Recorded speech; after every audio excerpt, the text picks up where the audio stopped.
sesudah itu orang Israel akan berbalik dan akan mencari Tuhan Allah mereka dan Daud raja mereka. Mereka akan datang dengan gemetar kepada Tuhan dan kepada kebaikannya pada hari-hari yang terakhir.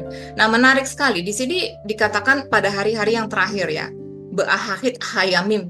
Ini kata-kata ini ya, hari-hari terakhir, ahahit hayamim, ini sangat spesifik mengacu kepada akhir zaman. Kita udah lihat ini kata-kata ini ada di buku Daniel gitu ya, Yehezkiel. Jadi ini mengacu kepada akhir zaman.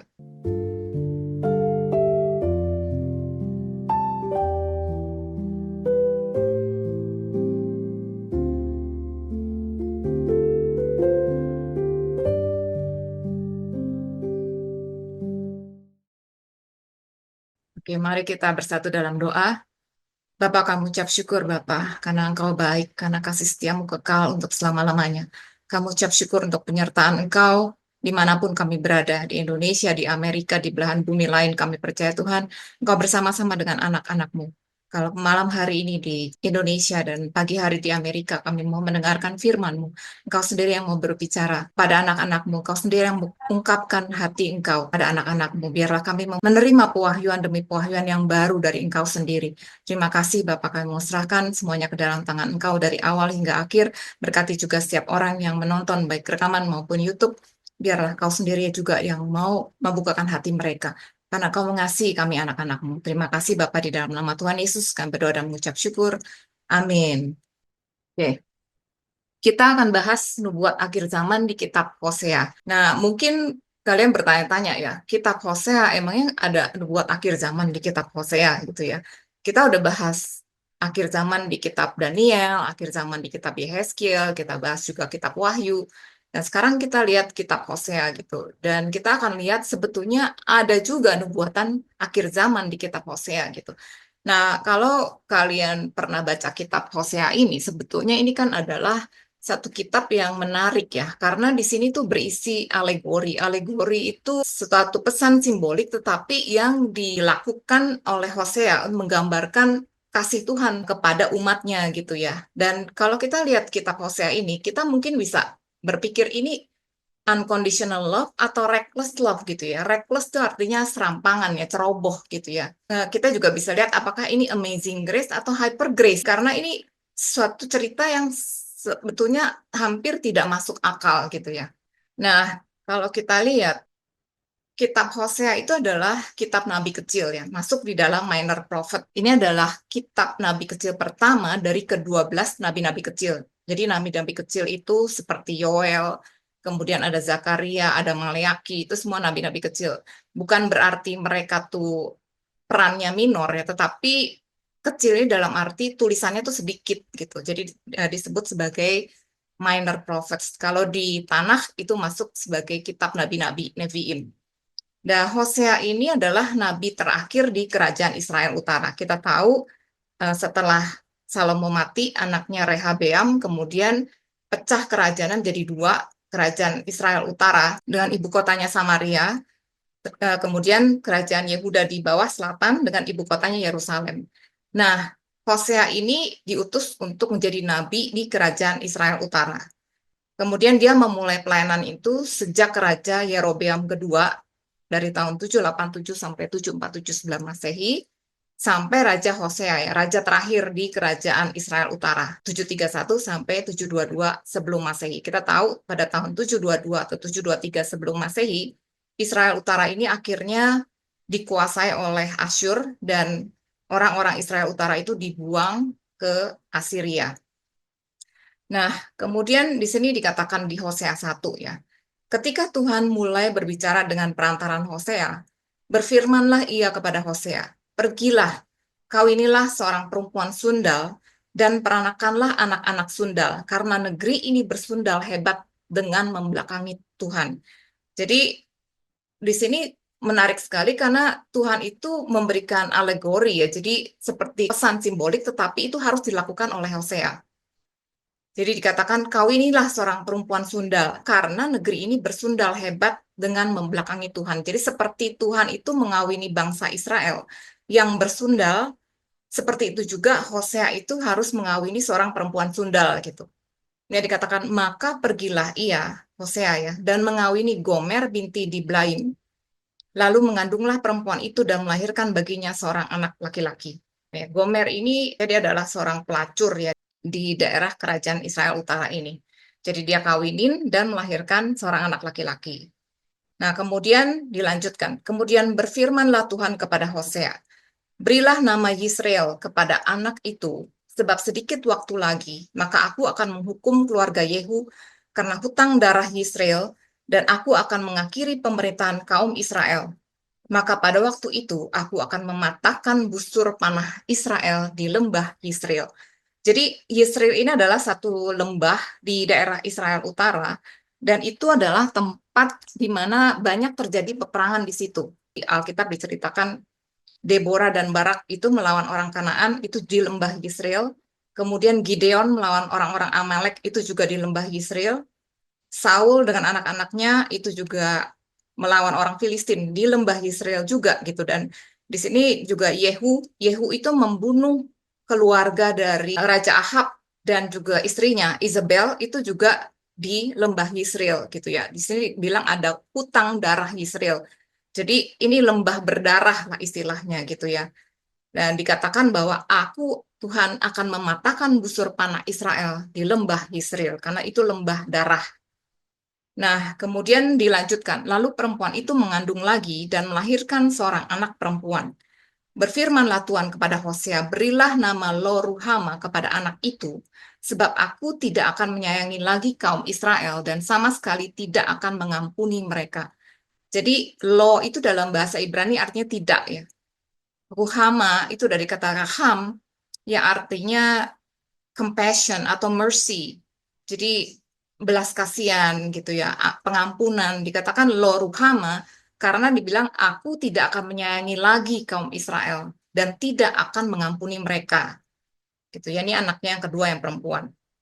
Terus lanjut dikatakan sesudah menyapih lo ruhama, mengandunglah perempuan itu lagi dan melahirkan seorang anak laki-laki. Lalu berfirmanlah ia, berilah nama Lo-ami kepada anak itu, sebab kamu ini bukanlah umatku, dan aku ini bukanlah Allahmu.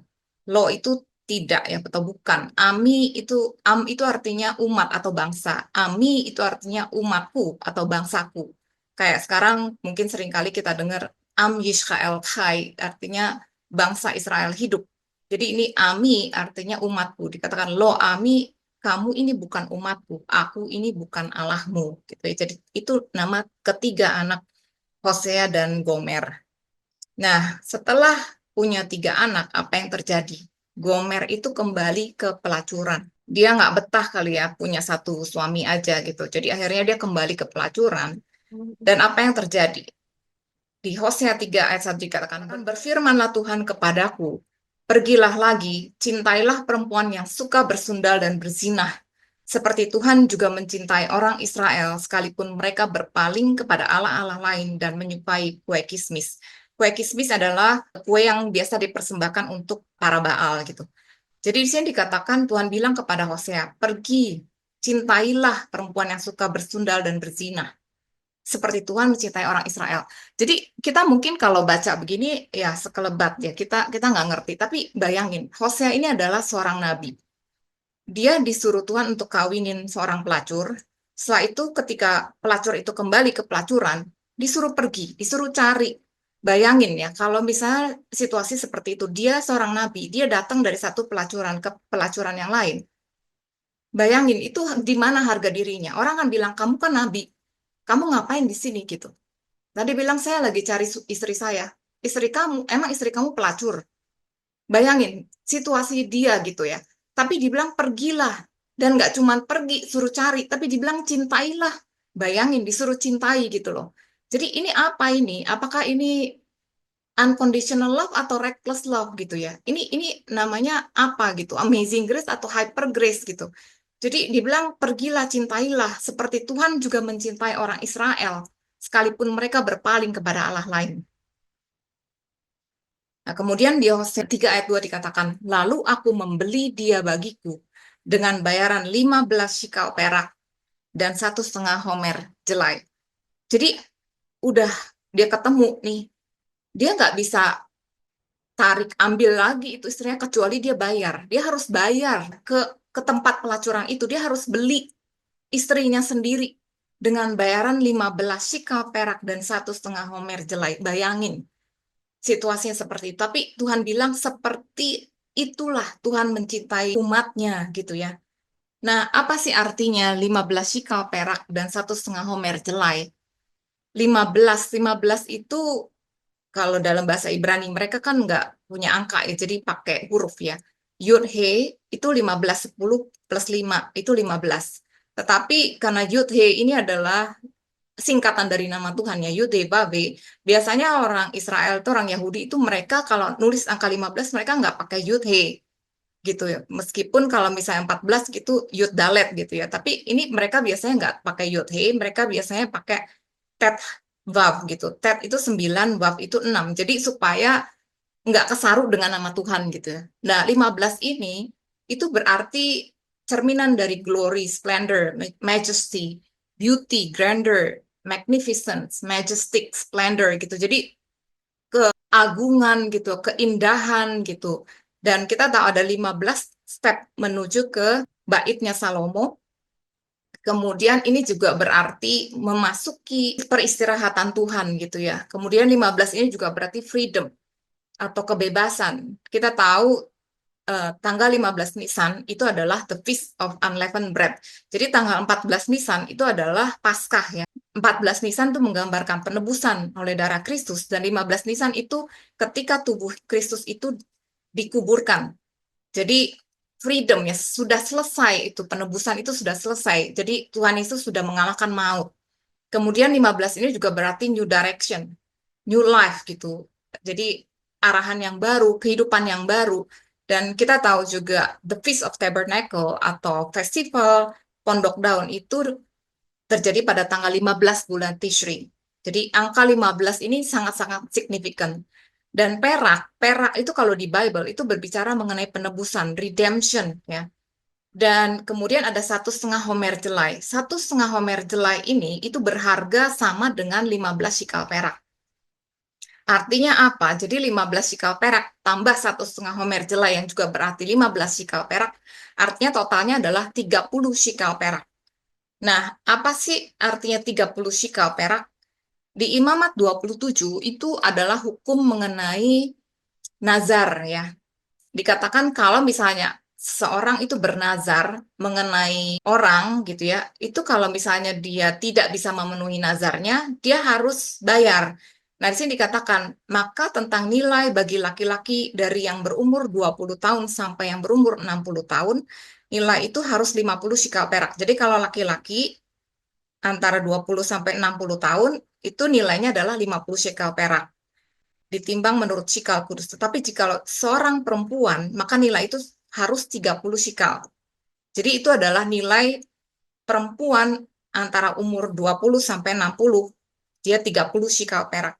Makanya gomer itu dibeli seharga 30 shikal perak gitu ya. Kemudian di Keluaran 21 ayat 32 ini adalah hukum mengenai penebusan atau pembalasan ya pembalasan dikatakan kan kalau misalnya ada satu lembu orang nih punya lembu terus lembu itu nyeruduk atau menanduk orang lain kalau lembu itu menanduk budak si lembu itu harus mati dan pemilik lembu itu harus bayar 30 shikal perak kepada tuan dari si budak itu jadi itu istilahnya itu adalah harga dari seorang budak gitu dan kita ingat di Perjanjian Baru, Tuhan Yesus itu dijual seharga 30 uang perak. Jadi harga seorang budak dijual oleh Yudas Iskariot kepada imam-imam kepala. Jadi itu juga berarti uang penebusannya. Kita tahu di 2 Korintus 5 ayat 21 dikatakan Kristus yang tidak mengenal dosa telah dibuatnya menjadi dosa karena kita, supaya dalam dia kita dibenarkan oleh Allah. Jadi dia menebus gitu ya. Di Yesaya 53 ayat 4 sampai 5 juga dikatakan tetapi sungguhnya penyakit kita lah yang ditanggungnya dan kesengsaraan kita yang dipikulnya. Padahal kita mengira dia kena tulah, dipukul dan ditindas Allah. Tapi dia tertikam oleh karena pemberontakan kita, dia diremukkan oleh karena kejahatan kita. ganjaran yang mendatangkan keselamatan bagi kita ditimpakan kepadanya dan oleh bilur-bilurnya kita menjadi sembuh. Nah, kemudian kita lihat apa yang terjadi kemudian ya. Di Hosea 3 ayat 3 sampai 5 dikatakan, aku berkata kepadanya, kepada Gomer ya, lama engkau harus diam padaku dengan tidak bersundal dan dengan tidak menjadi kepunyaan seorang laki-laki. Jadi setelah dibeli ya, dibilang juga aku ini tidak akan bersetubuh dengan engkau, sebab lama orang Israel akan diam dengan tidak ada raja, tiada pemimpin, tiada korban, tiada tugu berhala, dan tiada efod dan terafim. Nah, kita tahu bahwa orang Israel itu, mereka kan akhirnya dibuang ke Asyur. Nah, setelah itu tidak ada cerita lagi, tidak diceritakan di Alkitab mengenai bangsa Israel Utara ini. Jadi mereka dianggap sebagai ke-10 suku Israel yang hilang, gitu ya. Tetapi Israel yang di selatan ya, bangsa Yehuda, kerajaan Yehuda itu mereka juga akhirnya kan dibuang ke Babylon. Tapi kemudian 70 tahun kemudian itu mereka kembali ke Yehuda, Yerusalem gitu ya, membangun bait suci yang baru ya, bait suci kedua. Tetapi setelah Maleaki, sebelum Tuhan Yesus lahir, itu betul-betul orang Israel tuh nggak ada raja, nggak ada pemimpin, nggak ada korban, nggak ada efod, nggak ada terafim. Jadi itu dibilang sebagai the silent years. Ada sekitar 400 tahun itu terjadi the silent years gitu ya. Nah, kemudian dibilang sesudah itu orang Israel akan berbalik dan akan mencari Tuhan Allah mereka dan Daud raja mereka. Mereka akan datang dengan gemetar kepada Tuhan dan kepada kebaikannya pada hari-hari yang terakhir. Nah, menarik sekali. Di sini dikatakan pada hari-hari yang terakhir ya. Be'ahahid hayamim. Ini kata-kata ini ya, hari-hari terakhir, ahahid hayamim, ini sangat spesifik mengacu kepada akhir zaman. Kita udah lihat ini kata-kata ini ada di buku Daniel gitu ya, Yehezkiel. Jadi ini mengacu kepada akhir zaman. Kapan sih akhir zaman? Jadi sebetulnya pada saat Tuhan Yesus sudah bangkit, dia naik ke sorga, itu sebetulnya adalah permulaan dari akhir zaman. Tapi memang akhir zaman kan makin lama makin dekat kepada kesudahannya gitu ya. Jadi di sini dibilang mereka akan datang dengan gemetar kepada Tuhan dan kepada kebaikannya. Jadi datang kepada Tuhan dan kepada kebaikannya. Spesifik kali dibilang kepada kebaikannya. Dan aku percaya kitab Hosea ini berbicara mengenai kasih Tuhan yang luar biasa. Karena itu akan terjadi pada akhir zaman gitu. Dan kemudian di Hosea 2, ayat 15-17 dikatakan, maka pada waktu itu, demikianlah firman Tuhan, engkau akan memanggil aku suamiku, dan tidak lagi memanggil aku Baalku. Lalu aku menjauhkan nama para Baal dari mulutmu, maka nama mereka tidak lagi disebut. Aku akan mengikat perjanjian bagimu pada waktu itu dengan binatang-binatang di padang, dan dengan burung-burung di udara, dan binatang-binatang melata di muka bumi. Aku akan meniadakan busur panah, pedang, dan alat perang dari negeri, dan akan membuat engkau berbaring dengan tentram. Jadi dibilang pada waktu itu, engkau akan manggil aku suamiku. Aku akan mengikat perjanjian bagimu. Nah, kita tahu ini juga adalah perjanjian yang baru ya. Karena mereka pada saat itu, mereka sudah ada perjanjian lama gitu, hukum Taurat. Dan dikatakan juga, aku akan menjadikan engkau istriku untuk selama-lamanya. Wow, selama-lamanya ya. Padahal Tuhan Yesus sendiri bilang apa? Kalau ada seorang laki-laki itu menceraikan istrinya kecuali karena zina dan kawin dengan perempuan lain, dia berbuat zina. Dan situ dikatakan, kecuali karena zina. Orang-orang sering bilang, oke, berarti kalau istrinya berzina, dia boleh dong kawin lagi gitu. Tetapi di sini bahkan nih istrinya udah berzina gitu, udah bahkan bersundal ya, masuk lagi ke pelacuran gitu. Tapi Tuhan itu dibilang dia mengasihi loh, dia beli lagi dan dibilang aku akan menjadi engkau istriku untuk selama-lamanya. Luar biasa kan? Aku akan menjadikan engkau istriku dalam keadilan dan kebenaran, dalam kasih setia dan kasih sayang. Aku akan menjadikan engkau istriku dalam kesetiaan, sehingga engkau akan mengenal Tuhan. Bayangin, dia bilang, engkau akan mengenal Tuhan karena aku menjadikan engkau istriku dalam kesetiaan. Maka pada waktu itu, demikianlah firman Tuhan, aku akan mendengarkan langit, dan langit akan mendengarkan bumi. Bumi akan mendengarkan gandum, anggur, dan minyak. Kita tahu ini juga gandum berbicara mengenai tubuh Kristus, anggur itu adalah darah Kristus, dan minyak adalah Roh Kudus. Dan dikatakan mereka ini akan mendengarkan Yisrael. Kita tahu Yisrael ini lembah darah ya, yang berbicara mengenai kematian, banyak kematian di Perjanjian Lama. Tetapi ketika Tuhan Yesus itu di bumi, kita bisa baca di Lukas. Naim itu adalah di daerah Yisrael. Kita tahu ada satu janda yang anaknya mati di Naim.